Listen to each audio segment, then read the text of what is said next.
अस्सलाम वालेकुम। मेरा नाम डॉक्टर हसन सुलेमान है।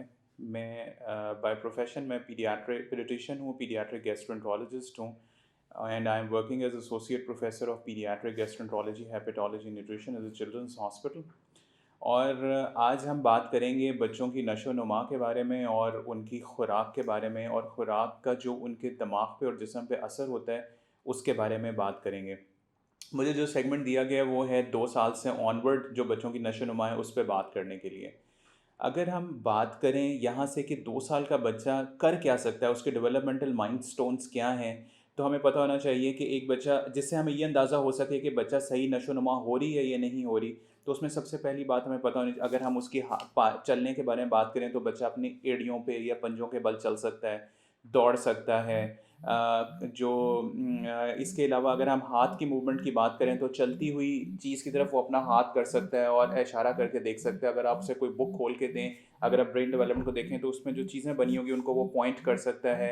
This is how he grows at this time. It is very important to understand कि हम इन बच्चों को माँ के साथ या केयर गिवर के साथ ताल्लुक़ जो है वो बहुत ज़्यादा ज़रूरी है। ये भी आप सबको पता होना चाहिए कि 2 साल से पहले किसी भी सूरत बच्चे को स्क्रीन एक्सपोज़र नहीं करना चाहिए। ये बात भी हम सबको पता है, हमारा कुरान भी बताता है और हमारी बुक्स भी बताती हैं कि 2 साल तक जो सबसे बेस्ट डाइट है वो माँ का दूध है। लेकिन अगर माँ का दूध ना हो तो फिर आप ऐसी न्यूट्रिशन या ऐसा दूध दे सकते हैं जो माँ के दूध के करीब तर हो। जिस तरह इसके अंदर प्रोडक्ट्स अवेलेबल हैं जिसमें डीएचए भी डाला हुआ है। डीएचए क्या करता है कि आपकी ब्रेन की डेवलपमेंट को बहुत अच्छा करता है। आपका बच्चा शार्प उसकी जो न्यूरोलॉजिकल डेवलपमेंट है या उसकी जो अटेंशन है सीकिंग या फोकस है वो बेहतर होता है इस डीएचए के एडिशन की वजह से।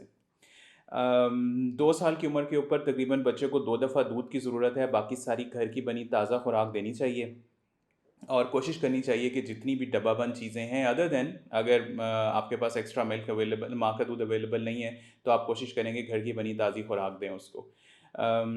3 साल के ऊपर अगर हम बात करें तो जो 3 साल का बच्चा है उसकी डेवलपमेंटल माइलस्टोन्स के अंदर इम्पॉर्टेंट चीज़ ये है कि वो पीछे की तरफ भाग सकता है, उल्टा चल सकता है। अगर आप उसको कोई क्लियर कमांड देना चाहें तो वो आसान लफ़्ज़ को समझ सकता है। अगर आपको लगे कि आपका बच्चा इनमें से किसी चीज़ के ऊपर फॉल बैक कर रहा है, वो इस तरह सुन नहीं रहा, अटेंशन नहीं दे रहा, तो then you need to consult a doctor, preferably a developmental paediatrician.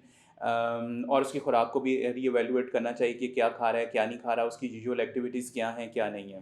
5 साल के बच्चे के ऊपर देखें तो अगर वो जो है बच्चा वो आपका एक टाँग के ऊपर उछल भी सकता है और सीढ़ियाँ चढ़ सकता है, उतर सकता है, ये चीज़ें उसके डेवलपमेंटल माइलस्टोन्स में इम्पॉर्टेंट हैं। साथ-साथ इन चीज़ों के बड़ा इम्पॉर्टेंट है कि आप बच्चों को टाइमली वैक्सीनेशंस कराएँ, जो ईपीआई शेड्यूल के अलावा जो अफ़ोर्ड की जा सकती हैं, वो सारी वैक्सीनेशंस करानी चाहिए। माँ और बच्चे का आपस में बहुत ज़्यादा इंटरैक्शन टाइम होना चाहिए, ये नहीं कि मोबाइल पकड़ा दिया और आप अपना बिज़ी हो गए, बच्चा अपना बिज़ी हो गया।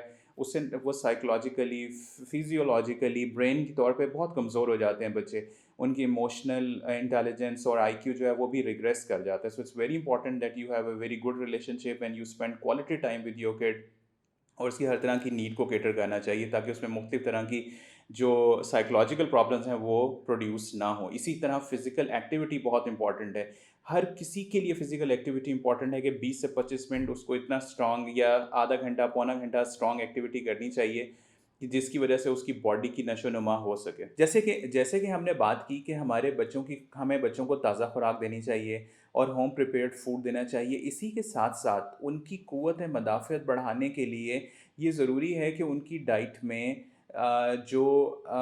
ज़रूरी चीज़ें हैं जो क़ुव्वत-ए-मदाफ़ियत बढ़ा सकती हैं, जैसे एक प्रीबायोटिक है बीटा-ग्लूकन, उसके एडिशन से उस बच्चे की क़ुव्वत-ए-मदाफ़ियत इस तरह से बढ़ जाती है कि वो जो नॉर्मल वायरसेज़ हैं, जिस तरह रोटा वायरस हो गया, आजकल जो वायरल इन्फेक्शंस और फैली हुई हैं, कोरोना का बहुत ज़्यादा आजकल खौफ़ ख़तरा है, उससे कुदरती तौर पे उनकी क़ुव्वत-ए-मदाफ़ियत बढ़ जाती है और वो इन इन्फेक्शंस को खुद अपने इम्यून सिस्टम से फ़ाइट करने की ताकत पैदा कर लेते हैं। आखिर में मैं ये कहूँगा, फिर से दोबारा रीइटरेट करूँगा कि सबसे बेहतरीन दूध माँ का दूध, सबसे बेहतरीन केयर गिवर माँ और उसके बाद फिर घर की बनी चीज़ें, ताज़ा खुराक देनी चाहिए, हमें टाइम से वैक्सीनेशंस करानी चाहिए, जंक फूड से, स्क्रीन से दूर रखना चाहिए सो दैट कि हमारा बच्चा जब बड़ा हो तो वो एक नॉर्मल यूज़फुल और एक सेहतमंद सिटीज़न हो।